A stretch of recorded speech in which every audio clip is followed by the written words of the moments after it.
오늘 이 아침 우리에게 주시는 하나님의 말씀 예레미야 52장 24절에서 마지막 34절까지의 말씀이 되겠습니다.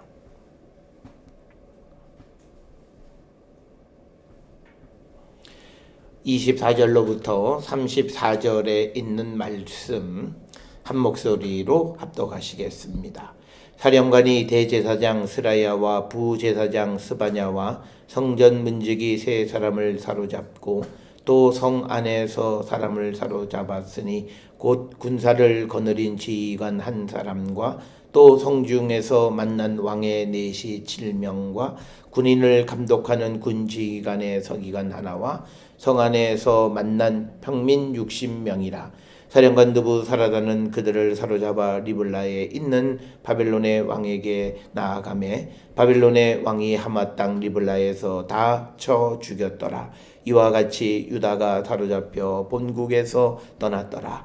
느부갓네살이 사로잡아 간 백성은 이러하니라. 제7년에 유다인 3023명이요 느부갓네살의 18째 해에 예루살렘에서 사로잡아 간 자가 832명이요 느부갓네살의 제23년에 사령관 느부사라단이 사로잡아 간 유다 사람이 745명이니 그 총수가 4600명이더라.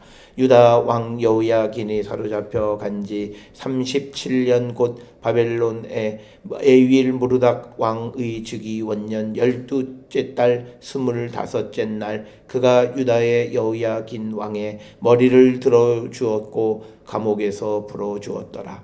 그에게 친절하게 말하고 그의 자리를 그와 함께 바벨론에 있는 왕들의 자리보다 높이고 그 죄수의 의복을 갈아 입혔고 그의 평생 동안 항상 왕의 앞에서 먹게 하였으며 그가 날마다 쓸 것을 바벨론의 왕에게서 받는 정량이 있었고 죽는 날까지 곧 종신토록 받았더라. 아멘.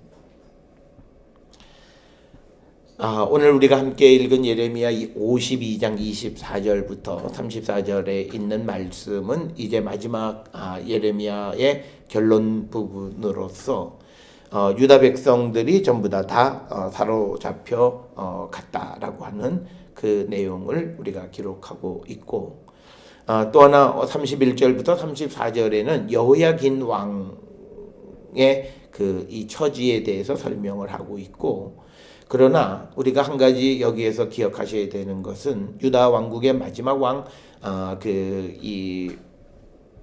마지막 왕에 관한 언급은 등장하지 않는다라고 하는 겁니다. 이 말은 뭐냐면 여호야긴은 그는 사로잡혀서 바벨론으로 그냥 가게 됐을 때 그는 다시 하나님이 그를 옥에서 놓이게 해주셔서 그가 이제 3절 이하에서 이제 그 바벨론 왕으로부터 이제 먹고 사는 그런 존재가 되었다. 이렇게 자세하게 기록을 하고 있습니다. 그렇지만 이제 하나님의 말씀을 듣지 않는 사람들에 대해서는 더 이상 성경이 언급을 하고 있지 않다라고 하는 것을 우리가 볼 수가 있는데 아마도 우리가 추정할 수 있는 것은 아마 바벨론으로 끌려간 다음에 아마도 그곳에서 죽임을 당하지 않았을까라고 하는 그런 추정을 우리가 할 뿐이고 성경은 더 이상 그에 대해서 언급하고 있지 않다라고 하는 것. 이것을 통해서 우리가 하나님의 말씀을 우리가 듣지 않을 때 우리에게 나타나는 현상은 뭐냐면 이제 우리의 삶이 하나님과 무관한 관계가 되어지고 하나님의 관심 밖에 떨어지게 되어진다라고 하는 것을 오늘 우리에게 보여주는 그런 말씀이 되겠습니다. 따라서 오늘 주시는 말씀에서 보면 여호야긴 왕은 유다 왕 가운데 제일 처음으로 바벨론에 사로잡혀 갔던 그런 왕입니다. 그런데 그 왕이 옥중에서 이제 노임을 받는 이야기에 대해서 성경은 기록하고 있지만 그러나 하나님의 말씀을 순종하지 않고 강제로 사로잡혀 왔고 또 눈이 뽑혔고 했던 그런 왕들에 대한 언급은 성경에 기록하고 있지 않다. 그래서 성경은 말씀 그대로 예언하신 말씀대로 하나님의 말씀을 듣고 순종하는 자들, 그들에 대해서는 하나님이 약속을 지켜주시는 분이시다라고 하는 겁니다. 특별히 우리가 성경에서는 우리가 꼭 기억하셔야 되는 것은 하나님은 회개하는 모든 자의 죄를 용서하세요. 그런데 회개하지 않는 자들은 하나님의 심판이세요. 마찬가지로 하나님의 말씀을 듣는 자들의 삶은 어떤 상황 속에서도 하나님은 그 약속을 지키고 그들의 삶을 붙들어 주시는 분이시다라고 하는 겁니다. 그게 성경이 우리에게 가르쳐주는 가장 중요한 핵심적인 그런 가르침이다라고 하는 사실을 우리는 꼭 기억을 하셔서 우리가 어떤 경우에도 하나님의 말씀을 듣고 순종하는 그런 삶을 살기로 우리가 결단하는 그런 성도들이 되어야 한다라고 하는 것. 그것을 오늘 우리에게 가르쳐 주시는 그런 말씀이 되겠고, 특별히 오늘 주시는 예레미야 52장 24절부터 34절은 이제 하나님께서 이스라엘 백성을 가나안 땅으로 들여보내 줌으로써 이스라엘이 나라를 형성하는 역사가 시작되어지고, 그래서 우리가 사무엘서나 또 열왕기서에 보게 되면 가나안 땅에 들어와서 그들의 삶에 대해서 기록하고 있습니다. 그런데 그 땅에 들어와 살면서 그들이 하나님 말씀을 듣지 않음으로 인해서 결국은 하나님이 심어주신 그 땅에서 그들이 뽑혔다라고 하는 겁니다. 이 사실을 우리가 꼭 기억을 하시는데, 이것을 우리가 레위기서에서는 뭐라고 해석하냐면 우리가 어느 한 땅에 살면서 그 땅에서 죄를 지으면 그 땅도 더러워지니까 그 땅이 그곳에 사는 백성을 토해버렸다라고 하는 거예요. 그러니까 뭐냐면 이스라엘 백성이 바벨론의 포로로 잡혀가게 되어지고 그 땅에서 쫓겨난 가장 큰 원인은 이거는 전적으로 이스라엘 백성들의 삶의 문제라고 하는 겁니다. 우리가 이것을 잘못 이해하면 어떤 이들은 하나님이 그들을 끝까지 지켜주지 않으셨다 뭐 이렇게도 이야기하는 사람들이 있는데, 그런 것이 아니라 성경에서는 그 이스라엘 백성들이 가나안에 들어오기 전에 하나님은 이미 모압 평지에서 신명기서를 통해서 다시 한번 가나안 땅에 들어가서 그들이 따라서는 안 되는 그런 관습들, 그리고 하나님을 배반하지 말고 하나님 목소리를 꼭 들어야 된다. 그래서 신명기는 간단한 원리예요. 하나님 말씀을 듣고 순종하면 축복, 하나님의 말씀을 듣지 않고 거역하면 그는 저주, 이거예요. 그래서 이 틀을 벗어나지 않는다는 거예요. 우리가 자칫 착각하는 게 뭐냐면 예수 그리스도가 우리에게 사랑을 베푸시고 또 죄인도 받아주시는데, 죄인이 죄를 가지고 있는 상황에서 받아주시는 것이 아니라 그가 주님에게로 가서 그 죄를 자복하고 그 죄를 털어낼 때 죄인이었던 그를 받아주시는 거고, 예수를 만난 그 순간부터 그는 죄의 용서를 받는 사람이에요. 그 이유는 그가 예수님 앞에 자기의 죄를 자복하기 때문이다라는 거예요. 우리는 그 과정을 잃어버리고 내가 지금 죄를 져도 하나님 나를 만나주시, 그거 아니에요. 그 원리를 우리가 주님이 그들이 돌아올 때까지 기다려주시는 그런 자비와 긍휼을 베풀어 주시는 분이긴 하지만, 그러나 그들이 죄를 지으면 죄에 대한 책임을 반드시 물으시는 분이시다라고 하는 그 사실을 우리는 꼭 기억을 하셔야 된다라고 하는 겁니다. 우리는 예수 그리스도의 보편적인 사랑에 대해서 잘못 이해하심으로 이것이 어떤 경우에는 자기가 죄짓고 범죄하는 것에 대한 합리화로 사용되어지면 안 된다라고 하는 겁니다. 그래서 우리가 예수님에게로 와서 그 죄를 내려놓는 모든 사람의 죄를 주님은 용서해 주세요. 그러나 누구도 예수 앞에 와서 자기의 죄를 자복하지 않으면 용서하지 않으시고 심판하신다. 그래서 우리가 예수를 영접했다라고 하는 말의 의미가 뭐냐면 자기의 죄를 시인했다라고 하는 그런 의미입니다. 그래서 우리는 그냥 예수를 영접하면 그냥 내가 옛날에 있던 모습 그대로 그냥 예수님이 나를 맞아주시고 하는 그런 개념으로 우리가 이해하는데, 그게 아니라 우리가 예수를 내가 영접했다라고 말하는 말의 그 의미, 함의는 내가 주님 앞에 죄를 자복하고 다시는 그런 삶을 살지 않기로 결단하는 그 모습, 그게 우리가 예수를 영접했다, 이렇게 우리가 말할 수 있다라고 하는 겁니다. 그래서 오늘 주시는 본문에서 왜 유다 백성들이 바벨론으로 사로잡혀 갔느냐, 그것은 그들이 끝까지 하나님의 말씀을 듣지 않았기 때문이다. 그래서 우리가 유다의 마지막 왕 시드기야 왕 같은 경우에도 그가 예레미야 선지자를 통해서 주시는 하나님의 말씀을 듣지 않고 행동하는 그런 삶을 살았을 때 그는 하나님께서 역사의 장에서 그냥 싹 사라지고 말고, 반면에 하나님의 말씀대로 바벨론에 항복하고 붙잡혀갔던 여호야긴은 그는 37년 만에 굉장히 오랜 시간 옥살이를 했다라고 우리가 볼 수 있는데, 사로잡혀간 지 37년 만에 그는 다시 세워지고 석방되어졌다라고 하는 겁니다.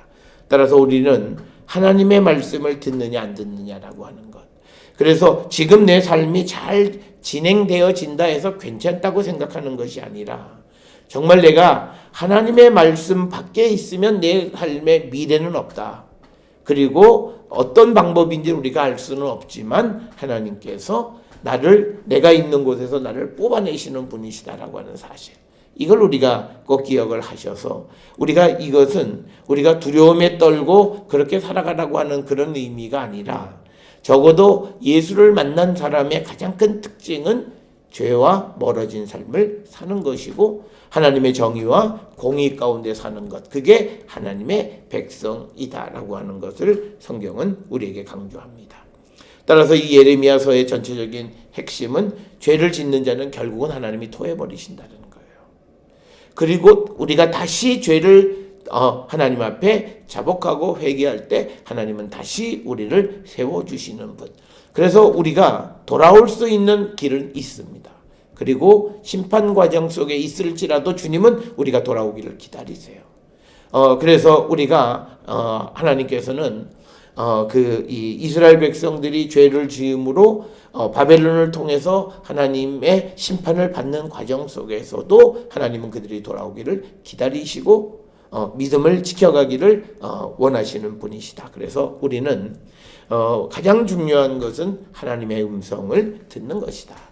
그래서 예레미야서의 그런 주제를 강조하는 것이 마치 신명기서에서 강조하는 것과 똑같은 내용을 강조하기 때문에 많은 학자들은 예레미야서와 신명기서가 아주 밀접한 관련, 서로 영향을 주고받은 책이다, 이렇게 주장을 하게 됩니다. 오늘 우리가 읽은 말씀 가운데 28절 보게 되면 28절로부터 30절에 보면 유다 백성들이 포로로 잡혀간 숫자에 대해서 언급하고 있습니다. 그런데 그 기준이 느부갓네살 왕, 바벨론 왕을 기준으로 기록하고 있습니다. 28절에서는 느부갓네살 왕 제7년, 그때 유다인 3023명이 사로잡혀갔고, 또 느부갓네살 왕 18절 18년에 또 예루살렘에서 832명을 사로잡아 갔다. 그 다음에 또 30절에는 느부갓네살 왕 23년, 그러니까 7년 그리고 11년 있다가 18년에 그리고 또 5년 있다가 23년에 사람을 잡아갔다. 이렇게 기록이 되어져 있습니다. 그런데 이제 이거는 성경에 예레미야서에 기록되어 있는 적어도 28, 29, 30절에는 세 차례 잡혀간 것으로 기록이 되어 있지만, 그러나 우리가 예레미야서 말고 이제 열왕기서나 또는 역대기서나 그리고 또 이 바벨론 왕의 역사 기록이 현존합니다. 그런 기록들을 통해서 보게 되면 대략 유다 왕국 말기에 유다 백성들이 포로로 잡혀간 횟수가 한 7차례 정도 된다는 거죠. 그러니까 성경에 기록되어 있는 것은 그것의 한 반 정도밖에 요약적으로 기록을 하고 있는 것이지 실질적으로는 그것보다 훨씬 더 많았다라고 하는 겁니다. 그래서 우리가 이런 사실을 통해서 우리가 강조하고 있는 건 뭐냐면, 하나님의 말씀을 듣지 않는 자들에게서 나타나는 그런 비극적 현실을 우리가 보게 되는 거고, 비극적 현실은 무슨 뭐 왕궁이 무너졌다 뭐 이런 것이 아니라 하나님께로부터 축복으로 받았던 것을 다 빼앗기는 겁니다. 그게 영적으로 우리에게는 가장 큰 우리가 심각하게 생각해야 돼. 하나님이 내게 주셨던 것, 하나님이 이스라엘에게 가나안을 선물로 주셨어요. 그런데 그 가나안을 선물로 받은 이스라엘 백성들이 대략 뭐 정확한 연대를 추정할 수는 없지만 한 400여 년 동안 가나안에 있으면서 그들이 하나님의 말씀을 듣지 않는데, 그 이유는 예레미야서에서 강조하는 건 뭐냐면 자기 재능이 있고 자기 능력이 있고 또 물질이 풍부하게 되니까, 즉 쉽게 얘기해서 내가 뭘 할 수 있을 만하다고 생각하니까 하나님 말씀을 듣지 않습니다. 이 모습은 오늘 사는 우리의 모습과 똑같아요. 그래서 오늘 우리가 살고 있는 이 시대에 인간의 능력이 극대화되어지고 아마 가면 갈수록 인간의 능력은 더 극대화될 거예요. 그때 겸손한 사람은 그럼에도 불구하고 그 모든 것을 주관하시는 것이 하나님이심을 알고 겸손한 삶을 살아가는 자가 될 때, 그는 우리에게 주신 극대화된 능력을 통해서 하나님께 영광 돌리고 더 복된 삶을 살아가지만, 그러나 우리가 그런 하나님이 주신 은혜로 극대화되고 또 편리해지고 좋아진 우리의 삶 속에서 인간이 하나님을 떠나는 교만한 마음을 갖게 될 때 그는 정말 비극적 결과를 맞이하게 된다라고 하는 것을 우리에게 보여주는 것이 바로 오늘 주시는 말씀이 되겠습니다. 특별히 우리가 SF 영화나 이런 그 영화들을 보게 되면 인류의 종말 멸망에 관한 때의 이야기들은 인간이 만든 과학 문명이 오작동을 일으킴으로 인해서 인간이 멸망한다는 거예요. 그러니까 뭐냐면 인간이 하나님과 같이 완벽할 수는 없습니다. 오늘날 우리가 살고 있는 이 시대의 과학기술로 인해서 무엇을 만들어 놓는, 우리가 가까운 일본에 있는 그런 그 원자력 발전소, 모든 과학기술이 집약되어 있는 그런 시설조차도 자연의 변화를 감당하지 못하는 거예요. 그 지진이 많이 나는 나라이기 때문에 지진의 내구성이 있는 건물을 지었다고 자랑하지만, 그런데 그것과 전혀 다르게 바닷물이 넘쳐서 그것이 침수가 되고 하리라고는 상상을 못했던 거예요.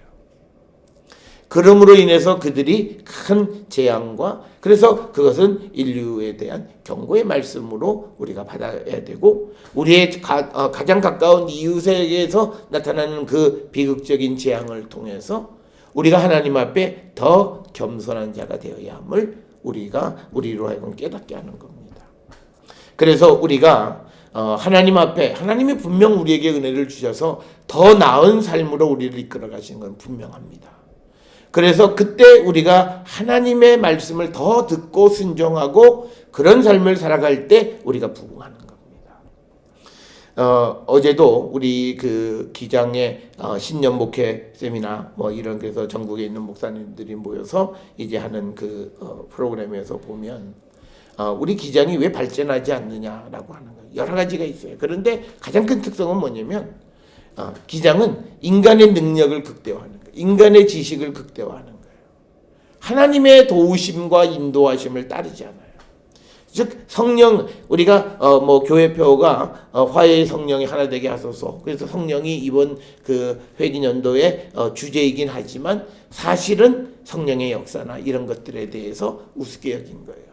그러니까 인간의 한계가 있어요. 그러니까 뭐냐면 우리에게 있어서 교단이 부흥하고 발전하려면 다른 어떤 프로그램이 문제가 아니라 목회자로부터 모든 성도들이 하나님 앞에 겸손할 때 하나님은 부흥시키는 거예요. 그러니까 뭐냐면 인간에게 주신 능력이 있지만 그러나 인간은 한계가 있다는 걸 인정하고, 그래서 그 인간의 한계 속에서 하나님 앞에 겸손할 때 하나님은 부흥을 허락하시고 또 우리에게 더 큰 역할을 주신다라고 하는 거예요. 그래서 우리가 오늘 이 바벨론에 의해서 멸망당하는 이 유다, 특별히 유다의 마지막 왕 시드기야 같은 경우에는 그는 그 하나님의 말씀을 정말 듣지 않아요. 옆에 다른 왕들에 비해서 시드기야 때 예레미야와 접촉이 많았어요. 그래서 시드기야가 이 예레미야를 인간적으로 구원해 준 일도 많아요. 사람들이 죽이라고 그랬을 때 그를 보호해 준 역할은 해요. 전부 다 인간적인 거예요. 정말 예레미야를 위하는 일은 예레미야가 전하는 말씀을 들어주는 거예요. 그래서 그 하나님의 말씀을 들어주는 게 정말, 그러니까 우리가 보통 교회에서 성도들이 목사를 위해서 막 뭘 해요. 근데 목사를 위해서, 정말 목사를 위해서 해주는 건 그가 하는 하나님의 말씀 대언하는 것을 듣는 거예요. 그게 가장 그 목회자를 도와주는 가장 큰 일이에요. 사람들은 뭐 다른 거, 무슨 뭐 환경적인 거, 여러 가지 일들을 다 잘해주면, 물론 뭐 그것도 영향은 있겠습니다만, 그러나 사람의 마음에 그 어떤 그 기쁨을 얻을 수 있는 거는 그 믿음의 열매가 맺어가는 거예요. 그런데 오늘 주시는 이 말씀에서 유다 백성들이 이렇게 갈기갈기 찢어지게 되어진 이유는 이미 다 말씀을 전했어요. 어떻게 될 것이다. 하나님 말씀을 듣지 않으면 이런 처지가 되고 절대 유다는 바벨론으로부터 벗어날 수가 없다라고까지 말씀을 했음에도 그 말씀을 듣지 않는 마지막 왕 시드기야. 그래서 그는 우리가 읽었던 말씀처럼 아주 비극적인 최후, 자기 아들이 죽는 것을 보고 자기의 신하들이 죽는 걸 보고 두 눈이 뽑히는 비극적인 그런 정말 성경에 기록되어 있는 그의 마지막은 그거예요. 그래서 그가 다시 세워졌다, 다시 석방됐다, 전혀 아무 소식도 성경은 전하지 않아요. 그러나 그보다 먼저 잡혀갔던, 아마 여기서 얘기는 여호야긴이 잡혀갔던 이야기는 아마 주전 598년, 7년 제일 처음 혹은 두 번째 잡혀갔을 때의 그 여호야긴은 37년 만에 석방이 되었다라고 하는 거예요. 그러니까 하나님 말씀대로 어쨌든 따르려고 하는 사람들에게는 하나님께서 그 약속을 지켜주신다라고 하는 겁니다. 따라서 우리는 오늘 우리가 살고 있는 이 시대에 우리가 어렵고 힘들지라도 그 하나님의 말씀을 들으려 해야 되고요. 그리고 누군가가 나를 떠밀어서 하나님 말씀으로 데려갈 때 못 이긴 척하고 그래서 그래도 그 하나님 말씀이 가는 쪽으로 우리가 가게 되어질 때 그들은 하나님의 구원을 보게 됩니다. 그래서 오늘 우리가 주시는 이 유다의 멸망. 그래서 이 유다의 멸망을 보고 사람들이 어떻게 저 나라가 망할 수 있지? 세상에서 가장 강력하신 하나님이 지켜주는 저 나라가 어떻게 망할 수 있지? 라고 하는 의구심을 갖게 되어지는 것은 그들이 하나님 말씀을 듣지 않은, 즉 겉으로 보기에는 하나님의 백성, 하나님의 자녀라고 얘기는 하지만 그러나 실질적으로는 하나님의 자녀가 아니고 하나님의 백성이 아니었다라고 하는 겁니다. 오늘을 살아가는 우리도 마찬가지라고 하는 거죠. 겉으로 보여지는 하나님의 백성, 하나님의 자녀, 하나님의 교회가 아니라 실질적으로 우리가 하나님의 말씀을 듣고 순종함으로 하나님의 교회, 하나님의 백성, 그렇게 되어질 때 우리는 보호를 받을 수 있다라고 하는 겁니다. 따라서 오늘 주시는 이 본문에서 이제 하나님이 이스라엘 백성을 애굽에서 종살이할 때 그들을 석방시키셔서 그들을 광야 생활을 거쳐서 가나안에 집어넣어 주셨는데 결국 그들이 하나님 말씀을 따르지 않으므로 다시 그 땅에서부터 나와서 이제 떠돌아다니는 이 남의 종살이를 하는 나라가 되었다. 우리가 하나님이 내 백성이라고 말하는 유다 백성들도 이런 처지가 되었다면 우리가 하나님의 말씀을 듣지 않고 순종하지 아니할 때 이런 처지에 우리가 처할 수 있음을 우리에게 경고하는 그런 말씀이 됩니다. 따라서 우리에게 하나님의 심판이 임하기 전에 우리가 주께로 우리가 돌아가고 주님의 말씀에 순종하기를 결단하는 그런 성도의 삶을 살아야 함을 우리에게 가르쳐 주시는 귀한 말씀이 되겠습니다. 예레미야 전체를 통해서 우리에게 강조하는 건 딱 하나예요. 이스라엘 백성이 딱 두 가지 죄인데 뭐냐, 첫째는 하나님의 말씀을 듣지 않고 그 다음에 또 하나는 터진 웅덩이에 물을 의지하는 거예요. 뭐냐면 이게 한계가 있는 인간의 능력과 재력과 모든 것을 의지하는 것이 멸망의 원인이라는 거예요. 이 모습은 현대를 살아가는 모든 사람들의 모습이 이와 비슷합니다. 내게 주신 모든 것이 하나님이 주신 것임을 잊고 마치 이것이 자기에 의해서 되어진 것인 줄 알고 교만한 마음으로 주님으로부터 멀어지고 있는 이 현실, 이것이 결국은 자기들이 예측하지 못한 때에 결국은 멸망하게 되어지는 거고, 특별히 우리가 오늘 살고 있는 이 시대를, 역사적으로 우리가 어려운 가운데 있는 이 시대를 신앙 안에서 봐야 되는 거예요.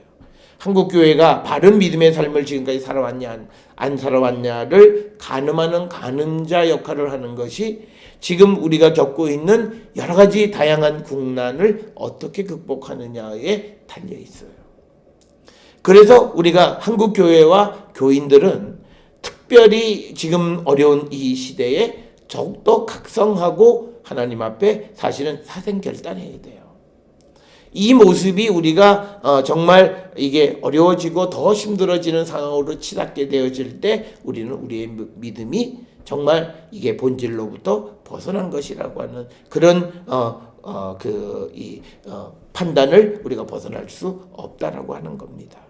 우리가 물질적으로 그리고 외형적으로는 성숙해 있는 것 같지만 그러나 그 안에 죄악이 있는 거죠. 그것이 오늘 우리가 살고 있는 이 시대에 소위 대형교회라고 하는 것들에서 나타나는 현상인 거예요.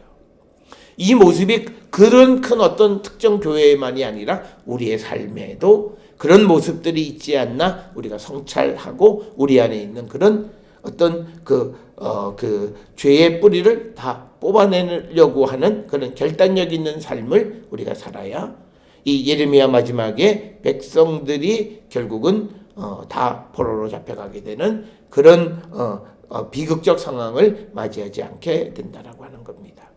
오늘 주시는 이 예레미야의 마지막은 비극이에요.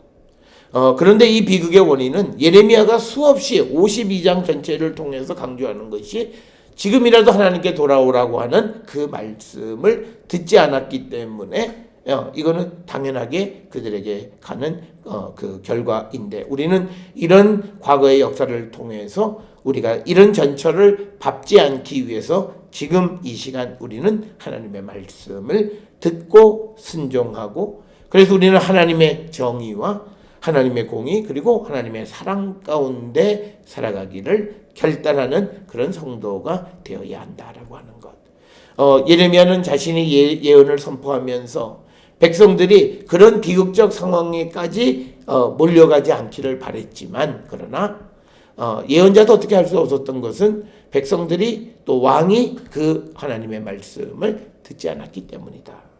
그리고 오히려 그 하나님의 말씀을 전하는 예언자를 박해하고 옥에 가두고 또 그를 잡아가고 하는 그런 일들을 했기 때문에 결국 유다는 멸망했다라고 하는 겁니다.